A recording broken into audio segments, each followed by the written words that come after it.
Mis propios hijos me sacaron de la mesa de Navidad. Dijeron que yo estorbaba, que mi presencia incomodaba a las nueras. Pero cuando descubrí lo que le hicieron a mi jubilación y al terreno que mi difunto esposo dejó, entendí que nunca fui madre para ellos. Yo era solo una firma conveniente. Deja en los comentarios desde qué país estás viendo. Quiero saber hasta dónde llegará esta historia.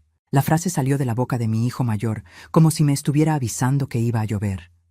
Mamá, en Navidad toda la familia se va a reunir, pero usted no se va a sentar en la mesa principal. Yo tenía la bolsa del mandado en la mano. Acababa de llegar del mercado, con las piernas doliéndome de esa forma que duele cuando uno pasa de los 70. Me quedé parada ahí, en medio de la cocina de la casa, que yo misma ayudé a levantar ladrillo por ladrillo, sintiendo cómo se me iba la sangre del rostro. Esperé que se riera, que dijera que era una broma de mal gusto, pero Roberto solo abrió el refrigerador y sacó una cerveza. Ni siquiera me miró bien. Yo me quedé ahí sosteniendo esa bolsa con jitomates, cebolla y un trozo de carne que había comprado pensando en hacerle ese guisado que tanto le gustaba. El pecho se me apretó de una forma que no era solo tristeza, era humillación. ¿Cómo dices, hijo? Mi voz salió bajita, casi un susurro. Él le dio un trago a la cerveza antes de responder, todavía sin darme la cara. Patricia cree que es mejor así. Ella va a hacer algo más elaborado este año, ya sabes cómo es. Vendrá gente importante, clientes de su despacho. Usted puede comer en la cocina, estará más a gusto. Más a gusto. En la cocina, de mi propia casa, porque esa casa todavía era mía. Todavía estaba a mi nombre, incluso después de que Roberto me convenció de que él y su familia vivieran ahí. Es solo temporal, mamá, en lo que nos acomodamos. Eso había sido hace 4 años. Yo me había pasado a la parte de atrás, a ese cuartito que antes era la bodega, y dejé que ellos ocuparan el resto, porque era mi hijo, porque la familia se apoya, porque yo crecí aprendiendo que una madre no le niega nada a sus hijos. Puse la bolsa sobre la mesa despacio, como si un movimiento brusco pudiera romper algo dentro de mí que aún seguía entero. ¿Y Marcos? Pregunté, tratando de que no se me quebrara la voz. Marcos era mi hijo más chico, siempre fue más cariñoso, más presente. O eso pensaba yo. Roberto se encogió de hombros. Marcos está de acuerdo. De hecho, él fue quien lo sugirió. Dijo que usted a veces dice cosas frente a la gente que incomodan. Aquello fue como una bofetada. Incomodan. Yo incomodaba a mis propios hijos por existir, por hablar, por estar viva. Yo había sacado adelante a esos 2 muchachos sola después de que mi esposo murió. Neto falleció cuando Roberto tenía 15 y Marcos 12. Un infarto fulminante, ni tiempo dio de decir adiós. Me quedé viuda a los 42 años, sin oficio, sin haber terminado la escuela, pero con 2 hijos que criar y una casa que mantener. Trabajé haciendo aseo, de cocinera, planchando ajeno. Me levantaba a las 4 de la mañana y regresaba a las 9 de la noche. Mis manos se llenaron de callos, mi espalda se encorvó, pero a mis hijos nunca les faltó comida. Y ahora, 73 años después, me estaban corriendo de la mesa de Navidad. No lloré frente a él. Aprendí hace mucho a no llorar frente a quien te lastima, porque la lágrima se vuelve arma en manos de gente sin corazón. Agarré la bolsa y empecé a guardar el mandado. Roberto se quedó ahí un rato más, bebiendo su cerveza como si nada, y luego se salió sin decir ni buenas tardes. Cuando oí que la puerta azotó, me senté en la silla vieja de la cocina y dejé que las lágrimas cayeran. No era solo la humillación de la Navidad, era todo lo de atrás. Las indirectas de Patricia sobre que gastaba mucha agua al bañarme. Los comentarios de Jessica, la esposa de Marcos, sobre que mi ropa vieja daba vergüenza cuando había visitas. La forma en que me hablaban, como si fuera una niña estorbosa, como si les quitara el espacio. Pero me lo tragaba porque eran mis hijos, porque los amaba, porque pensé que la familia era eso, aguantar, perdonar, quedarse callada. Esa noche no pude dormir. Me quedé acostada en el cuartito apretado viendo el techo, pensando en todo lo que había hecho por esos muchachos. Las noches que me quedé en vela cuando tenían fiebre, los zapatos que dejé de comprarme para poder pagarles los útiles, las veces que comí solo arroz con huevo para que ellos tuvieran carne en su plato. Y entonces me acordé de algo que se había quedado olvidado en el fondo de mi cabeza por años: el terreno. Cuando Neto murió, dejó la casa y un terreno allá en el estado de Hidalgo, cerca de donde él creció. Era un pedazo de tierra bueno, con agua, cercado. En ese entonces no valía casi nada. Estaba lejos de la civilización, un lugar olvidado. Pero en los últimos años, la zona había crecido. Pasaron una carretera nueva cerca y la gente había empezado a buscar terrenos por allá. Yo nunca le había movido a eso. El terreno se quedó ahí, pagando un predial bajito, sin usarse. Pero era mío. Estaba a mi nombre. O al menos eso creía. Porque de repente, acostada en ese cuarto oscuro, me entró una duda helada. ¿Seguirá estando a mi nombre? A la mañana siguiente, salí temprano. No le dije nada a nadie. Tomé el camión hasta el registro público en el centro de Querétaro, ese edificio viejo con olor a papel guardado y humedad. La muchacha que me atendió fue amable, me ayudó a buscar. Le di mi CURP, esperé a que tecleara. ¿Qué propiedades desea consultar?, me preguntó. Todas las que estén a mi nombre. Mi corazón latía rápido. Ella dio unos clics, frunció el ceño. Aquí me aparece solo una propiedad, una casa aquí en la ciudad. Y un terreno en Hidalgo, ¿no? Debería haber un terreno. Buscó de nuevo, más despacio. No aparece nada. ¿Cuándo se registró? Hace más de 30 años. Hizo otras búsquedas. Luego me miró con una expresión que mezclaba lástima y preocupación. Hubo una transferencia hace 2 años. El terreno ya no está a su nombre. Sentí que el piso se me abría. ¿Cómo que transferencia? Yo no firmé nada. Aquí dice, donación para... Miró la pantalla. Roberto Silva Santos. ¿Es pariente suyo? Mi hijo. Mi hijo mayor me había quitado el terreno, sin avisarme, sin pedirme permiso, sin que yo firmara nada consciente. ¿Tiene la fecha?, pregunté con la voz temblorosa. 12 de marzo de 2023. Me acordé de ese día. Roberto me había llevado a una notaría diciendo que necesitaba actualizar unos papeles de la casa, algo del predial.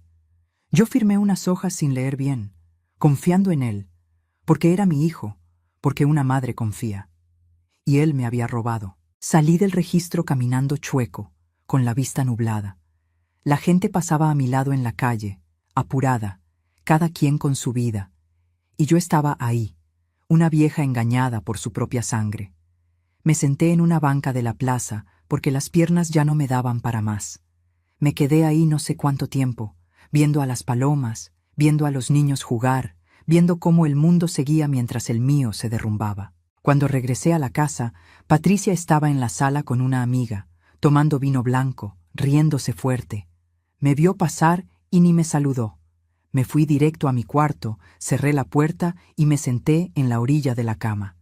Y ahí fue cuando me llegó el coraje. No ese coraje caliente que te hace gritar. Era un coraje frío, calculado, que quemaba por dentro pero no sacaba flama. Me habían robado, humillado, tratado como basura. Mis propios hijos, la gente que más amé en la vida, por quienes sacrifiqué todo. Abrí el cajón del buró. Ahí adentro, guardado en una cajita vieja de medicinas, estaba mi dinero. Toda mi jubilación que recibía la ahorraba casi toda. No gastaba en tonterías, no tenía vicios, ni lujos. Juntaba. No sabía bien para qué, pero juntaba. Tenía ahí unos 7,000 pesos en efectivo. Conté billete por billete. Era poco, pero era mío, ganado con mi trabajo, con mis años de chingar. Y nadie me iba a quitar eso también. Agarré mi celular viejo, ese que Marcos me dio cuando cambió el suyo, y busqué un nombre que había anotado en una hoja de cuaderno meses atrás. Doña Marina, una señora que conocí en la fila de la clínica del IMSS, me había dado el contacto de un abogado que atendía a gente mayor y cobraba lo justo. Marqué. Un hombre contestó con voz calmada. Despacho del licenciado Paulo Enríquez. Buenas tardes, mi nombre es Catalina. Necesito un abogado. Al día siguiente, Me senté frente al licenciado Paulo Enríquez en una oficina chica pero limpia, con estantes llenos de libros gruesos y olor a café viejo. Era un hombre de unos 50 años, de pelo canoso y mirada atenta. Me ofreció agua, acercó su silla y dijo: «Cuénteme todo, doña Catalina, sin prisas». Y le conté. Le conté del terreno que desapareció de mi nombre, de las firmas que puse sin saber que estaba firmando, de la Navidad de la que me corrieron, de las humillaciones de diario. La voz se me quebró unas cuantas veces, pero no lloré. Ya no iba a llorar por ellos. El licenciado escuchó todo anotando en silencio. Cuando terminé, suspiró profundo. «Usted fue víctima de abuso de confianza, por lo menos. Podría ser hasta fraude o estelionato, dependiendo de cómo se hizo esa transferencia». Sentí que el corazón se me aceleraba. Pero es mi hijo. Y eso hace el delito más grave, doña Catalina, no menos. Me explicó que podía meter una demanda para anular la donación, que había señas de que me engañaron para firmar. Me habló de investigaciones, de juntar pruebas, de los caminos legales, y luego me hizo la pregunta que más miedo me daba responder. «¿Usted quiere llevar esto hasta las últimas consecuencias?» Me quedé callada. Demandar a mi propio hijo, ir contra mi carne y mi sangre. Todo en mí decía que no, que una madre no hace eso, que la ropa sucia se lava en casa. Pero luego me acordé de la voz de Roberto diciendo que yo iba a comer en la cocina. Me acordé del terreno robado. Me acordé de cada desprecio, de cada vez que me trataron como un estorbo. «Sí», respondí. «Sí quiero». Él asintió. «Entonces vamos a empezar. Pero prepárese, doña Catalina. No les va a gustar nada, y esto se puede poner feo». «Ya está feo», le dije. «Ahora solo puede ponerse verdadero». En los días siguientes, el abogado me pidió documentos. Le llevé todo lo que tenía: acta de matrimonio, acta de defunción de Neto, recibos viejos del terreno, todo guardado en una caja de zapatos. El licenciado también me pidió que tratara de grabar conversaciones, de guardar mensajes, cualquier cosa que demostrara cómo me trataban. Empecé a poner atención de otra manera.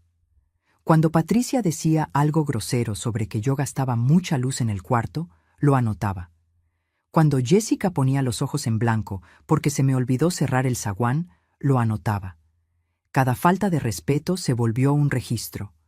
Una tarde, Roberto llegó a la casa y me llamó a la sala. «Mamá, tenemos que hablar». Estaba serio, pero no nervioso. Se sentó en el sofá como quien va a dar una noticia importante. «Es sobre el terreno». Mi corazón se disparó. ¿Ya sabía que lo descubrí? «¿Qué terreno?», fingí. Suspiró como si estuviera tratando con una niña terca. «El de Hidalgo, el que dejó mi papá. Sí se acuerda, ¿verdad?» «Sí me acuerdo». «Bueno, pues lo pasé a mi nombre hace un tiempo. Usted firmó allá en la notaría, ¿se acuerda?» Me mordí la lengua para no explotar. «¿Y por qué hiciste eso?» Abrió las manos como si la respuesta fuera obvia. «Porque usted ya está grande, mamá. Esas cosas de papeles, del predial, de la burocracia, es mejor que las lleve alguien que esté bien de la cabeza. Y yo soy su hijo. Es lo justo». Justo. Me había robado mi propiedad y le parecía justo. «¿Y si yo llego a necesitar ese terreno?», pregunté bajito. Roberto soltó una carcajada. «¿Necesitarlo para qué, jefa? Usted vive aquí, no paga renta, tiene comida, tiene techo. ¿Qué más quiere?» «Respeto», le dije mirándolo fijo. «Quiero respeto». Se quedó callado un momento. Luego se levantó, fastidiado. «Usted se está volviendo muy difícil, mamá. Siempre fue tan tranquila y ahora sale con esas ideas. Ha de ser cosa de la edad». Y se fue. Cosa de la edad. Como si tener dignidad fuera demencia. Saqué mi celular y le mandé un mensaje al licenciado Paulo contándole la charla. Me contestó rápido. «Perfecto. Eso ayuda mucho. Él está admitiendo la transferencia y queda claro que no hubo un consentimiento real de su parte. Siga anotando todo». Los días pasaron y llegó diciembre. La casa se llenó de adornos navideños. Patricia contrató a una decoradora, puso luces carísimas en la fachada y un árbol enorme en la sala. Yo ayudaba en lo que podía, limpiando, acomodando, porque aún humillada, Todavía tenía esa costumbre tonta de querer ser útil. Una tarde, Jessica y Patricia estaban en la cocina platicando. Pasé por agua y oí sin querer. O tal vez no fue tan sin querer. ¿Ya confirmaste que no se va a sentar en la mesa? Era la voz de Jessica. Ya. Se queda en la cocina. La verdad es mejor así. Come con la boca abierta, da pena ajena. Se rieron. Una risa bajita, cruel. Sentí que la cara me ardía de vergüenza y de rabia, pero no dije nada. Solo llené mi vaso y me regresé al cuarto, con cada paso pesado como si cargara piedras. Me senté en la cama y lloré. Lloré calladita, mordiéndome la mano para no hacer ruido. Porque duele mucho que te desprecie la gente que tú pariste, que amamantaste, a la que le enseñaste a caminar. Duele de una forma que no hay palabras para explicarlo. Pero en medio del llanto me vino una claridad. Yo iba a estar en su Navidad, pero no me iba a quedar callada. La semana de Navidad, el licenciado Paulo me llamó. Doña Catalina, ya quedó la demanda. Pedimos anular la donación y que se investigue el abuso de confianza. El actuario va a notificar a su hijo en estos días. Se me apretó el corazón. ¿Va a ser antes de Navidad? Probablemente el día 23. 2 días antes de Navidad. Roberto iba a recibir el papel y se iba a armar la de Dios es Padre. Pero yo estaba lista. O eso creía. El 23 de diciembre, yo estaba en el patio colgando ropa cuando oí el grito. ¡Mamá! Era Roberto, saliendo de la casa con un papel en la mano y la cara roja de coraje. ¿Qué es esto?, gritó agitándome el papel frente a los ojos. Yo ya sabía qué era. La notificación. Es lo que parece, respondí calmada, mucho más calmada de lo que me sentía. ¿Me demandaste? Estaba incrédulo. ¿Demandar a tu propio hijo? Tú le robaste a tu propia madre, le contesté. Estamos a mano. Se puso pálido, luego rojo otra vez. Yo no robé nada. Ese terreno no vale un peso. Entonces devuélvelo. Silencio. Un silencio pesado, espeso. Roberto apretó los dientes. Usted está loca. Se le están barriendo las cabras. No estoy loca, hijo. Estoy cansada de que me vean la cara. Patricia se asomó por la cocina. ¿Qué son esos gritos? Roberto le enseñó el papel. Mi mamá me demandó. Quiere quitarme el terreno. Patricia me miró con puro desprecio. ¿Entonces es eso? ¿Quiere ese terreno mugroso? Qué ambiciosa es usted, Catalina. Siempre supe que tenía ese lado. ¿Qué lado?, pregunté. El de interesada. Ve que su hijo prospera y le da envidia. Esa mujer tenía el descaro de decirme interesada viviendo en mi casa, comiendo de mi comida y aprovechándose de mí desde hace 4 años. Me reí. No fue una risa alegre, fue la risa de alguien que perdió la fe en la gente. Prosperando con lo que es mío, ¿verdad, Patricia? ¡Qué bonita prosperidad! Ella dio un paso hacia adelante, pero Roberto la detuvo. Ya basta, mamá, va a cancelar eso ahorita mismo. No voy a cancelar nada, dije firme. Voy a llegar hasta el final. Usted ni tiene dinero para abogados. Sonreí. Sí tengo. Ahorré mi jubilación todos estos años, mientras ustedes pensaban que yo era demasiado tonta para defenderme. Roberto se quedó callado, procesando. Luego dijo despacio, con tono peligroso. ¿Entonces quiere guerra? Que así sea. Pero no va a pisar esta casa en Navidad. No se va a sentar en nuestra mesa. No va a respirar el mismo aire que nosotros. Esta casa es mía, dije bajito. Él soltó una carcajada amarga. Pero el que vive aquí soy yo. Y le voy a hacer la vida un infierno, mamá. Se va a arrepentir. No le contesté. Le di la espalda y me metí a mi cuartito. Le eché llave a la puerta y me senté en la cama temblando. No de miedo, de rabia, de libertad, porque por fin había hecho lo que debía haber hecho hace años. Me había defendido. La mañana del 24 de diciembre, víspera de Navidad, desperté con música a todo volumen. Eran las 7 de la mañana. Patricia había puesto villancicos de esos en inglés a todo lo que daba.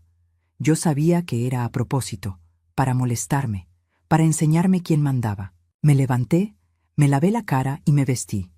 No les iba a dar el gusto de verme derrotada. Salí del cuarto y fui a la cocina. Roberto estaba desayunando con cara de pocos amigos. Cuando me vio, volteó la cara. Agarré mi taza, me hice mi café y me senté en la mesita chiquita de la esquina. El ambiente estaba pesado, como si el aire fuera de plomo. Patricia entró con una lista en la mano. Catalina, ya que se va a quedar por aquí, aproveche y lave los trastes que quedaron de anoche. Y luego le pasa el trapo a la sala. Ni me miró, soltó la orden y se fue. Pude haber discutido. Pude haber gritado que esa era mi casa, que yo no era su sirvienta, pero no iba a desperdiciar mis fuerzas. Lavé los trastes en silencio, limpié la sala, hice todo lo que mandó, porque estaba guardando energía para lo que importaba, mi demanda, mi justicia. Durante el día, la casa se fue llenando de gente. Primero llegó Marcos con Jessica y sus 2 hijas chiquitas, mis nietas. Las niñas corrieron hacia mí y me abrazaron. ¡Abue! Se me apretó el corazón. Ellas eran inocentes, no tenían la culpa de sus padres.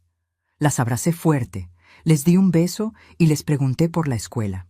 Jessica luego jaló a las niñas. Vengan, vamos a ver el árbol que puso su tía Patricia. Y me lanzó una mirada fría como diciendo, ni te acerques. Marcos ni me saludó. Pasó de largo como si yo fuera un mueble viejo. Luego llegaron los cuñados, primos, amigos del trabajo de Roberto. La casa se puso alegre, ruidosa, y yo ahí en mi rincón, invisible, esperando. Me quedé en el cuartito toda la tarde. De vez en cuando salía al baño y los veía riendo, brindando, festejando. En la sala estaba la mesa enorme, ya puesta con mantel bonito, platos caros y copas de cristal. Y en la cocina, una mesita simple con una silla. Mi lugar. A las 7 de la noche Patricia tocó a mi puerta. Catalina, la cena ya está. Puede comer ahorita en la cocina antes de que nos sentemos los demás. Respiré hondo. Yo voy a cenar con ustedes. Se rió. No, no va a cenar con nosotros. Ya se lo explicamos. Me levanté y agarré mi bolsa de mano donde tenía el celular. Patricia, esta casa está a mi nombre. Los papeles lo prueban. Me voy a sentar en mi mesa. ¿Su mesa? Se cruzó de brazos. Usted ya no tiene nada aquí, y si insiste, la sacamos ahorita mismo a la calle. Salí del cuarto y me fui a la sala. Todo el mundo estaba ahí, sentado, esperando a que empezara la cena. Roberto en la cabecera, Patricia al lado, Marcos y Jessica, los niños, los invitados. La mesa llena de comida que yo misma había ayudado a preparar. Me quedé parada ahí en la entrada. Todos dejaron de hablar y me miraron. «Mamá», dijo Roberto con voz fastidiada, «ya hablamos de esto. Solo quiero cenar con mi familia en Navidad», dije simplemente. Jessica suspiró fuerte. «Ya va a empezar otra vez». Uno de los invitados, un señor que yo no conocía, miró confundido.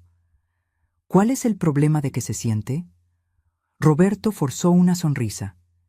«Es que mi mamá tiene unos problemitas. Se confunde. Preferimos que esté más tranquila en otro lado. Problemas. Confundida. Me estaba haciendo pasar por loca frente a extraños. Sentí que se me cerraba la garganta, pero no iba a llorar. Ahí no. No tengo ningún problema, Roberto. Solo quiero lo que es mío. Mi lugar. Mi dignidad». Patricia se levantó furiosa. «Ya basta, Catalina. Está siendo ridícula. O se va a su cuarto o se larga de la casa ahorita». «No me voy a salir de mi casa», dije firme. «¿Su casa?» Marcos habló por primera vez, con la voz llena de desprecio. «Usted no paga ni un peso aquí. Los que mantenemos esta casa somos nosotros». Lo miré, a ese hijo que cargué en mis brazos de bebé, al que arrullé para que durmiera, al que protegí de todo, y me miraba como si yo fuera nada. No pago porque no me dejan, pero el nombre en la escritura es el mío, y ustedes lo saben. Se hizo un silencio sepulcral. Roberto se levantó despacio. «Mamá, última oportunidad. ¿Se va a la cocina o se va a la calle?» Mi corazón latía a 1000, pero no iba a ceder. Esta vez no. Aquí me quedo. Le hizo una seña a Marcos. Los dos vinieron hacia mí. Retrocedí asustada. ¿Qué van a hacer? La vamos a poner donde debe estar, dijo Roberto frío. Me agarraron de los brazos, no con violencia bruta, pero sí con mucha fuerza. Me arrastraron hasta la cocina mientras yo trataba de soltarme. ¡Suéltenme! ¡Suéltenme!, grité, pero nadie en la sala se levantó a ayudarme. Nadie dijo nada, solo miraban. Me aventaron en la silla de la cocina. Roberto me señaló con el dedo. Quédese callada, y si hace más escándalo, le juro que la meto a un asilo hoy mismo. Se regresaron a la sala y cerraron la puerta de la cocina. Me quedé ahí sentada, temblando, oyendo cómo se reían del otro lado de la puerta. Oí el sonido de las copas brindando, de las pláticas alegres, del feliz Navidad. Y yo ahí, sola, en la cocina, a oscuras. Saqué mi celular. Me temblaban tanto las manos que apenas podía sostenerlo. Pensé en llamar a la policía, pero ¿para decir qué? Que mis hijos no me dejaron sentarme a la mesa. Pensé en llamar al licenciado Paulo, pero era Nochebuena. Debía estar con su familia. Entonces hice lo único que podía hacer. Empecé a grabar. Puse la grabadora del celular y dejé que grabara todo. Sus risas, la fiesta, yo sola en la cocina. Pruebas. Necesitaba pruebas. Estuve ahí 1 hora, tal vez 2. No probé bocado. Tenía el estómago revuelto, hasta que oí que la puerta de la cocina se abría. Era mi nieta más grande, Sofía, de 8 años. Me miró con los ojos muy abiertos. «Abuelita, ¿por qué estás aquí solita?» Su voz de niña, inocente. «Porque los adultos así lo decidieron, mi vida. Pero es muy triste. ¿No quieres comer con nosotros?» «Sí quiero, hija. Pero no me dejan». Se quedó confundida. Jessica se asomó por la puerta. «Sofía, ven para acá, deja a tu abuela». «Pero mamá, mi abue está solita». «Está castigada. Vente. Castigada». Yo, una mujer de 73 años, estaba castigada por exigir respeto. Sofía se salió y la puerta se cerró otra vez. En esa cocina fría y oscura, tomé una decisión. Ya no iba a esperar el proceso. Ya no iba a tratar de platicar. Ya no iba a rogar por migajas de cariño. Iba a hacer lo que tenía que hacer. Proteger lo mío y salir de ahí con mi dignidad, aunque doliera. Agarré el celular y le mandé un mensaje al licenciado Paulo, aunque fuera Navidad. Me encerraron en la cocina. Tengo una grabación. Necesito salir de esta casa. Ayúdeme. No esperaba respuesta, pero llegó a los 5 minutos. Mañana no, pero el día 26, a primera hora, usted sale de ahí. Aguante firme. No está sola. No estaba sola. Esas palabras me dieron la fuerza para pasar la noche. Dormí poco esa noche de Navidad, o más bien, no dormí nada. Me quedé acostada en el cuarto apretado escuchando los ruidos de la casa hasta tarde. Gente riendo, música, el chocar de los vasos. Cuando por fin hubo silencio, debían ser como las 3 de la mañana. El silencio pesaba más que el ruido. Me levanté con el sol. Era Navidad, pero no se sentía así, al menos para mí. Me arreglé, hice un bulto con algo de ropa, los papeles que había guardado y mi dinero. No era una fuga, era una preparación. Si el 26 me iba a ir, tenía que estar lista. Salí del cuarto despacio. La casa estaba callada. Todos seguían durmiendo después de la fiesta. Fui a la cocina y me hice un café. La mesa de la cena todavía estaba a medias en la sala, con platos sucios por todos lados y sobras de comida. Patricia me iba a poner a limpiar todo, como siempre. Pero hoy no. Me senté con mi taza y esperé. Esperé a que amaneciera bien, a que la casa despertara. Cerca de las 10, Marcos apareció soñoliento, en bermudas y playera arrugada. Me vio en la cocina y puso mala cara. «Buenos días», le dije. Gruñó algo y se fue directo al refrigerador. Sacó el jugo y tomó directo del bote. Antes yo lo regañaba, le pedía que usara un vaso. Hoy no dije nada. Ya no era mi niño. Era un extraño que vivía en mi casa. «¿Todavía sigue de berrinchuda, jefa?», preguntó sin mirarme. «No es berrinche, Marcos. Es justicia». Soltó una risa corta. «Justicia. Demanda a su propio hijo y le llama justicia. Él me robó. Él organizó las cosas. Usted no entiende nada de eso, mamá. Mejor quédese quieta antes de que pierda todo. Esa amenaza velada me heló la sangre. ¿Perder qué? Ya perdí todo. Perdí a mis hijos. Perdí mi lugar. Perdí mi respeto. ¿Qué más puedo perder? Marcos me miró fijo. Por un segundo, solo un segundo, vi una chispa de duda en sus ojos, como si una parte chiquita todavía recordara que yo era su madre, pero se le pasó rápido. Usted ya perdió el juicio, eso es lo que pasa. Y se salió. El día se arrastró. Roberto y Patricia despertaron tarde, quejándose de la cruda. Nadie me dirigió la palabra a menos que fuera para mandarme a hacer algo. Limpia esto, lava aquello, guarda esto, como si fuera la gata. Hice todo en silencio. Ya no era por orgullo, era por estrategia. Tenía que aguantar hasta el 26. En la tarde sonó el timbre. Roberto fue a abrir. Oí voces en la puerta, una plática bajita. Luego regresó pálido. ¿Quién era?, preguntó Patricia. Un vecino, preguntando si todo estaba bien, si mi mamá estaba bien. Dijo que oyó gritos anoche. Patricia entornó los ojos. ¿Y qué le dijiste? Le dije que todo estaba bien, que mi mamá estaba un poco confundida, pero que estaba bien cuidada. Me miró con rabia. Por su culpa el vecindario va a empezar a chismear. ¿Por mi culpa?, dije bajito. Yo no hice nada más que existir. Existir es el problema, escupió Patricia. Debería darle vergüenza, Catalina. Debería estar agradecida. Le dimos techo, comida, y así paga, con demandas, con escándalos. Agradecida. Como si vivir en mi propia casa fuera un favor de ellos. Respiré profundo y dije lo más cierto que podía decir. La gratitud se gana con respeto. Y ustedes me faltaron al respeto hace mucho. Roberto golpeó la mesa. «¡Ya basta! No quiero oír su voz por hoy». «Perfecto», dije levantándome. «Yo tampoco quiero hablar con ustedes». Me regresé al cuartito y le eché llave. Me acosté en la cama y me quedé viendo al techo. Pensé en toda mi vida, en los años de trabajo duro, en las madrugadas que me despertaba para darles de comer a mi marido y a mis hijos antes de irme a trabajar, en las veces que no me compré ropa nueva para pagarles la colegiatura, en las noches que lloré de cansancio pero no me rendí. Y todo para llegar aquí, vieja, sola, corrida de la mesa de Navidad por mis propios hijos. Pero me acordé de otra cosa. Me acordé del día que murió Neto. Estaba acostado en el hospital, ya débil, sin mucho tiempo. Me apretó la mano y me dijo: «Catalina, tú eres fuerte, más fuerte que yo. Cuida a los muchachos, pero cuídate a ti también. ¿Me lo prometes?». Se lo había prometido. Pero no cumplí. Cuidé de mis hijos toda la vida y me olvidé de mí misma. Hasta ahora. Llegó la noche otra vez, y con ella un silencio pesado. Ya no había fiesta, ya no había gente, solo la familia. Y esa familia me quería invisible. El 26 amaneció nublado.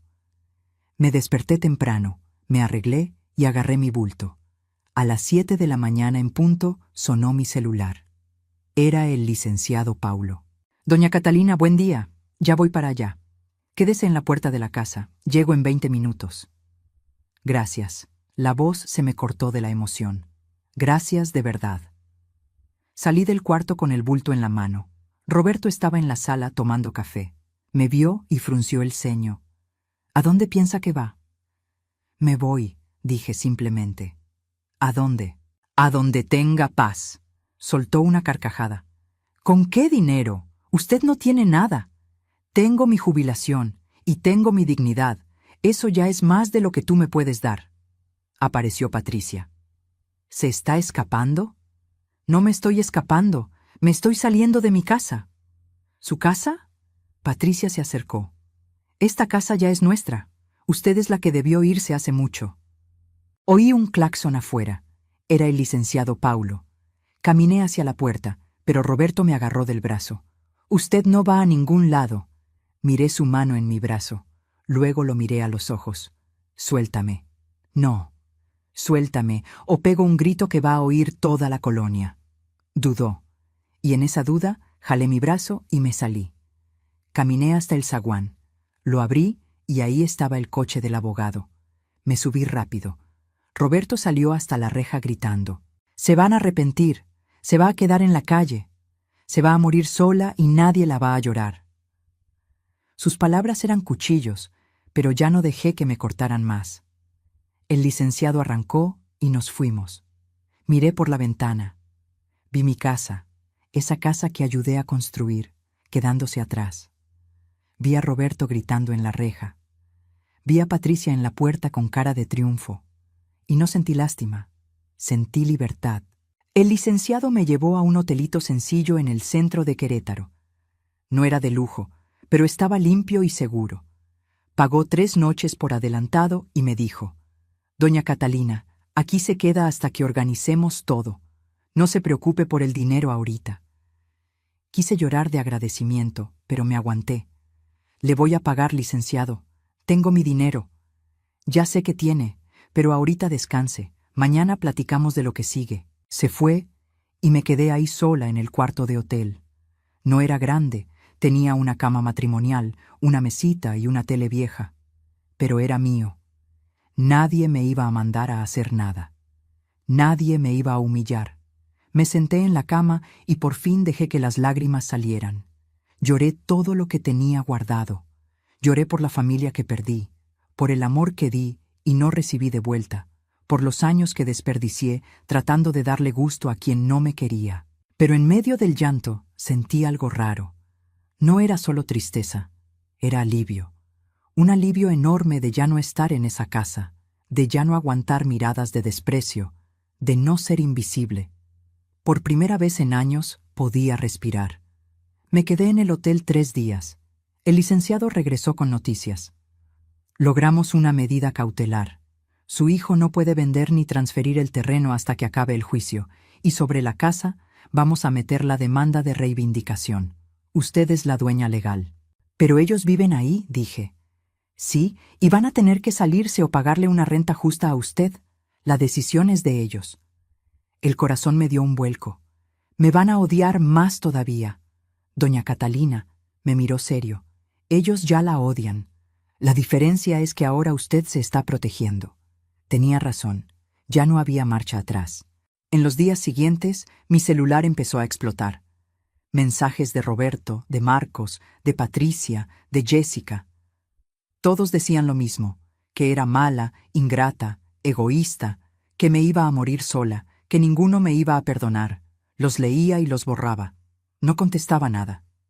Lo que tenía que decir, lo iba a decir en el juzgado. Una semana después, el licenciado me consiguió un lugar donde vivir. Era un pequeño departamento tipo estudio, en una colonia más retirada, pero era lo que podía pagar con mi pensión. No tenía lujos, pero tenía paz. Me mudé con las pocas cosas que saqué: una maleta de ropa, mis papeles y mis recuerdos. El resto se había quedado atrás, y estaba bien. Aprendí a vivir sola de verdad. Me cocinaba, limpiaba mi rinconcito, veía la tele sin que nadie me reclamara. Iba al súper y compraba lo que yo quería. Dormía a la hora que quería. Era una libertad chiquita, pero era mía. Un mes después, Roberto se apareció en la puerta de mi departamento. No sé cómo consiguió la dirección. Estaba más flaco, con ojeras. Tocó y le abrí. «¿Mamá?». Su voz era bajita, casi ida. Me quedé parada en la puerta sin invitarlo a pasar. «¿Qué quieres, Roberto?». «Yo vine a platicar, a pedirle que quite la demanda». Me reí sin ganas. «Me quitaste de la mesa, me encerraste en la cocina, me robaste el terreno, ¿y ahora quieres que quite la demanda?». «Mamá, por favor, el abogado nos está pidiendo mucho dinero. Patricia se quiere divorciar. Todo se está cayendo a pedazos». Y quería que yo sintiera lástima. «Roberto, por primera vez en tu vida vas a tener que enfrentar las consecuencias de lo que haces. No te voy a salvar. Pero soy tu hijo. Y yo soy tu madre, pero eso no te detuvo para tratarme como basura». Cerró los ojos, respiró hondo. Cuando los abrió, tenía lágrimas. «Mamá, yo la regué. Sé que hice mal». Esas palabras que esperé toda la vida por fin llegaron, pero llegaron muy tarde. «Roberto, Si me hubieras tratado con respeto, nada de esto hubiera pasado. Tú elegiste. Ahora aguántate. Se quedó ahí un rato más, tratando de convencerme, pero no cedí. Al final, se fue con la cabeza baja, y yo cerré la puerta sintiendo por primera vez que había hecho lo correcto. Pasaron los meses y el juicio avanzó. El juez dictó que Roberto tenía que devolver el terreno a mi nombre y pagar una multa por el abuso. Sobre la casa, se decidió que si querían seguir viviendo ahí, tenían que pagarme renta. Una renta justa. Roberto trató de apelar, pero perdió. La sentencia fue clara. Se había aprovechado de mi confianza y de mi edad para engañarme. El juez fue duro, dijo que era inaceptable que un hijo tratara así a su madre. Cuando me dieron la noticia, yo estaba en mi departamento haciendo de comer. El licenciado Paulo me llamó muy emocionado. «Doña Catalina, ganamos, todo. El terreno regresa a usted, la casa también, y tienen 30 días para desocupar o empezar a pagar renta». Me senté en la silla de la cocina y dejé que la noticia me asentara. Justicia. Por fin llegaba la justicia. No lloré de alegría, lloré de cansancio, de alivio, de dolor por haber tenido que llegar a ese punto. Porque en el fondo, yo no quería demandar a mis hijos. Yo quería que me amaran, quería que me respetaran, quería ser madre de verdad, no solo en el papel. Pero la vida no es lo que uno quiere, es lo que uno puede aceptar y cambiar. Roberto no pagó la renta. Prefirió salirse. Él y Patricia se mudaron a un departamento rentado más chico y más lejos. Marcos y Jessica también se fueron a vivir con los papás de ella. La casa se quedó vacía. El licenciado me sugirió, puede regresarse a vivir allá o puede rentarla y tener un dinerito extra. Lo pensé mucho. Esa casa tenía tantos recuerdos, buenos y malos. Neto y yo fuimos felices ahí, crié a mis hijos ahí, pero también fui humillada ahí, corrida, despreciada. Decidí rentarla. No podía regresar. Todavía no. Quizás nunca. La rentó una familia joven, una pareja con 2 niños chiquitos. Pagaban puntual, la cuidaban bien. Y yo usaba ese dinero para vivir mejor, con más tranquilidad. Meses después, un día caluroso de marzo, estaba en el mercado cuando me topé con Marcos. Llevaba un carrito, con Jessica al lado. Me vieron y se quedaron parados. Yo también me detuve. Fue un silencio muy incómodo. Hasta que Marcos habló. «Hola, mamá». «Hola», respondí seca. Jessica me miró con coraje, pero no dijo nada. Marcos se veía más acabado, más cansado. «¿Cómo está?» «Estoy bien. ¿Y tú?» «Pues ahí, pasándola». Miró al piso. «Mamá, yo...» Empezó, pero no terminó. Esperé, pero no siguió. Jessica jaló el carrito. «Vámonos, Marcos, ya es tarde». Se fueron y me quedé ahí parada a mitad del pasillo del súper, con mi carrito chiquito, sintiendo un hueco en el pecho. Porque una parte de mí todavía quería correr tras él, abrazarlo, perdonarlo todo. Pero otra parte, la que aprendió a respetarse, me dejó los pies bien plantados. Regresé a mi departamento. Guardé las cosas, me senté en el sillón viejo que compré en un bazar.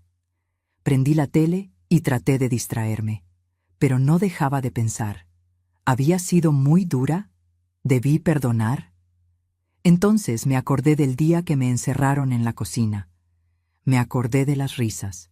Me acordé del terreno robado. Y entendí que no había sido dura. Había sido justa. Algún día, tal vez, ellos entenderían. Tal vez pedirían perdón de veras, no por miedo a la ley, sino con arrepentimiento real. Y ese día, yo decidiría si podía perdonarlos. Pero mientras, yo vivía. Me levantaba temprano, me tomaba mi café, hacía mis cosas. Descubrí que me gustaba bordar. Compré hilos, un aro, y me pasaba las tardes bordando servilletas y manteles. Vendía algunos en un mercadito de artesanías cerca de la casa. Era poco dinero, pero el gusto de crear algo bonito con mis manos era inmenso. Me hice amiga de doña Chonita, mi vecina. Ella también era viuda, también vivía sola. Nos tomábamos el cafecito juntas en la tarde, Platicábamos, nos reíamos. Ella no sabía toda mi historia y yo no se la contaba. Pero era bueno tener compañía, sin juicios, sin reclamos. Aprendí que la soledad es diferente a estar sola. La soledad es cuando estás rodeada de gente pero nadie te ve. Estar sola es una elección y puede ser libertad. Pasado un año del juicio, una tarde de sábado, sonó mi celular. Un número desconocido. Casi no contesto, pero algo me dijo que lo hiciera. ¿Bueno? ¿Abue? Era la voz de Sofía, mi nieta. Se me apretó el corazón en el acto. ¿Sofía? Mi vida, ¿eres tú? Sí, abue. Yo le agarré el teléfono a mi mamá a escondidas. Quería hablar contigo. Sentí que se me cerraba la garganta. ¿Cómo estás, hija? Bien, pero te extraño mucho. Empezaron a caérseme las lágrimas. Yo también te extraño, mi vida, mucho. ¿Por qué ya no nos vas a ver? ¿Cómo le explicas a una niña que los adultos de su familia me corrieron? ¿Cómo decirle que sus papás me odiaban? Es complicado, Sofía, pero no es culpa tuya. Tú no hiciste nada malo. Mi papá dijo que te volviste mala, que los demandaste. Yo me tuve que proteger, hija. A veces los grandes hacen cosas malas y uno tiene que defenderse. Pero eres mi abue. Yo quería verte. Se me partió el alma. Yo también quería, mi vida, más que nada. Entonces ven, mañana es mi cumpleaños. Voy a cumplir 9 años. Ven, abue, por favor. No sabía qué decir. Ir allá era enfrentar a Marcos, a Jessica, tal vez hasta a Roberto. Era oír insultos, que me corrieran otra vez. Sofía, no sé si tus papás quieran. Yo sí quiero, y es mi cumple. Puedes venir, de veras. Su vocecita llena de esperanza me deshizo. Hija, déjame pensarlo, ¿sí? Yo te vuelvo a marcar. Ándale, abue, pero ven, por favor, ven. Colgué con el corazón hecho pedazos. Doña Chonita estaba en mi casa tomando café. Vio mi cara y me preguntó, ¿qué pasó, Catalina? Le conté todo. Me escuchó callada y luego me dijo, ¿y tú quieres ir? Quiero ver a mi nieta, pero no quiero que me humillen otra vez. Pues ve, pero ve preparada. Llévale un regalo a la niña, quédate lo necesario y te vas. No les debes nada a ellos, pero te debes a ti misma vivir sin remordimientos. Tenía razón. Esa noche salí y le compré un regalo a Sofía. Una muñeca que sabía que le iba a gustar, la envolví con mucho cariño. Al día siguiente, domingo, me arreglé. Me puse mi vestido más bonito, me pinté los labios y me recogí el pelo. Me miré al espejo y vi a una mujer diferente. Más flaca, más cansada, pero de pie, firme. Tomé el camión hasta la casa de Marcos. Mi corazón latía recio, pero iba. Por Sofía, por mí. Llegué allá cerca del mediodía. La casa estaba adornada con globos. Había niños jugando en el patio. Respiré hondo y toqué la puerta. Jessica abrió. En cuanto me vio, se le descompuso la cara. ¿Qué quieres aquí? Vine a ver a mi nieta, es su cumpleaños. No estás invitada. Ella me invitó. Jessica me iba a cerrar la puerta cuando Sofía salió corriendo. ¡Abue! ¡Viniste! Me abrazó fuerte y sentí que mi mundo entero se iluminaba. Abracé a esa niña como si fuera lo único que importaba. Y en ese momento, lo era. Vine, mi vida. ¡Feliz cumpleaños! Le di su regalo. Lo abrió ahí mismo, emocionada, y gritó de gusto al ver la muñeca. «Gracias, abue, me encantó». Marcos apareció en la puerta, con la cara igual de amarrada que su mujer. «Mamá, ¿qué está haciendo aquí?» «Vine a ver a mi nieta, solo eso. No me voy a quedar mucho. Solo quiero darle un abrazo e irme». Miró a Jessica, luego a mí. Se veía cansado, triste. «Está bien, pásale, pero sin líos». Pasé despacio. La casa estaba llena de gente, otros niños, otros adultos. Todos me miraron raro, como si fuera una intrusa. Me acerqué a la mesa donde estaba el pastel y los dulces. Sofía no me soltó de la mano. Me enseñó todo, me presentó con sus amiguitas, me platicó de la escuela, y por unos minutos se me olvidó todo. Solo importaba esa niña feliz. Hasta que llegó Roberto. Entró por la puerta y me vio. Se detuvo. Nos quedamos mirando. Estaba más viejo, con poco pelo y más panza. Ojeras profundas. Patricia no venía con él. Se me acercó. Mamá, Roberto. Sofía miró a uno y a otro, sintiendo la tensión. Voy a jugar allá, abue. Y se fue corriendo. Nos quedamos solos. Un silencio pesado. No sabía que vendría, dijo bajito. Sofía me invitó. Asintió. Se quedó callado un poco más y luego soltó. Patricia me dejó. Se llevó todo, hasta los muebles. Una parte de mí quiso decirle, te lo mereces. Pero no lo hice. Solo escuché. Lo perdí todo, mamá. El terreno, la casa, la mujer, el respeto. Yo lo eché todo a perder. Estaba llorando, lágrimas rodándole por la cara, y no sentí lástima. Sentí tristeza. Tristeza por el hombre en que se había convertido, por el hijo que perdí. Roberto, no perdiste todo por el juicio. Lo perdiste porque trataste mal a quien te amaba. Me trataste como basura, y eso tiene consecuencias. Lo sé, sollozó. Lo sé, mamá, y lo siento. De veras. Lo miré. Por primera vez en años vi sinceridad. Ya no era la disculpa desesperada por ganar algo. Era arrepentimiento real. Pero el arrepentimiento no borra el dolor. No regresa el tiempo. Roberto, acepto tu disculpa. Pero aceptar no significa que las cosas vayan a ser como antes. Me lastimaste muy profundo. Lo sé. Sé que no merezco que me perdones. No es de merecer. Es de si yo puedo o no puedo darlo. Y ahorita no puedo. Tal vez algún día.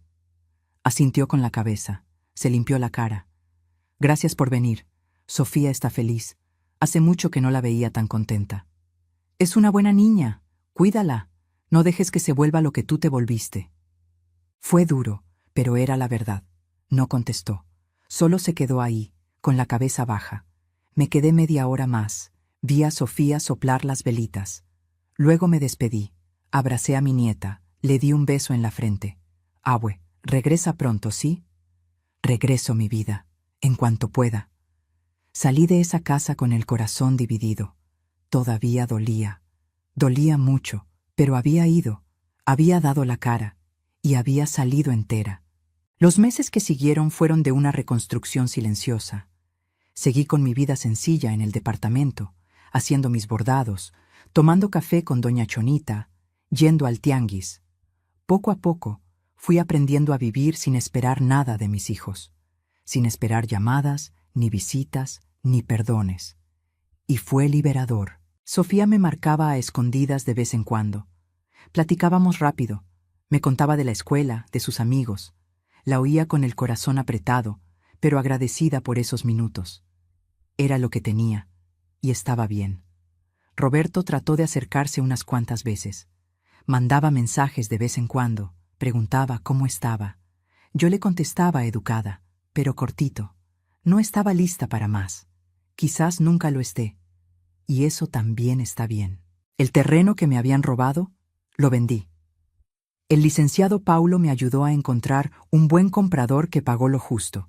Con ese dinero, liquidé unas deuditas, le hice unos arreglos al departamento, compré muebles mejores y guardé una parte para cualquier emergencia, porque aprendí que uno nunca sabe qué viene. Año y medio después de todo, una tarde de octubre, estaba bordando en el descanso de la entrada cuando apareció Sofía. Solita. El corazón casi se me sale por la boca. «Sofía, ¿cómo llegaste aquí?» Me vine en el camión. Guardé la dirección que me diste en mi cumple. Una niña de 10 años tomando el camión sola para verme. No sabía si regañarla o abrazarla. ¿Sabe tu papá que estás aquí? No, pero necesitaba verte. Te traje algo. Sacó de su mochila un dibujo. Éramos ella y yo, de la mano, con un corazón grandote alrededor. Abajo decía, amo a mi abuelita. Me deshice. Lloré como no había llorado en mucho tiempo. Abracé a esa niña y le di gracias a Dios por tener todavía a alguien que me amaba de verdad. Yo también te amo, hija. Más que a nada. Le hablé a Marcos avisándole que estaba conmigo para que no se asustara. Fue por ella una hora después, Cuando llegó, me miró de otra forma, más suave. Gracias por cuidarla, mamá. Sabe que siempre puede venir, asintió. Yo estaba mal, en todo. Usted no se merecía lo que le hicimos. No, no me lo merecía. Bajó la cabeza. Un día, si usted me deja, me gustaría tratar de nuevo. No como antes, sino diferente, mejor. Lo miré y volví a ver a mi hijo. No al monstruo que me lastimó, sino al niño que crié. Todavía había resentimiento, todavía dolía, pero había una puertita chiquita abriéndose. Un día, Marcos, tal vez un día. Hoy, a mis 75 años, vivo en paz. No es la vida que me imaginé de joven. No es la familia de ensueño que quise construir. Pero es la mía. Y aprendí que a veces la venganza más justa no es destruir a quien te hirió. Es reconstruirte tú misma. Me quitaron de la mesa. Yo puse mi propia mesa. Me robaron mi terreno. Lo recuperé y lo vendí para vivir mejor. Me humillaron. Levanté la cara y seguí adelante.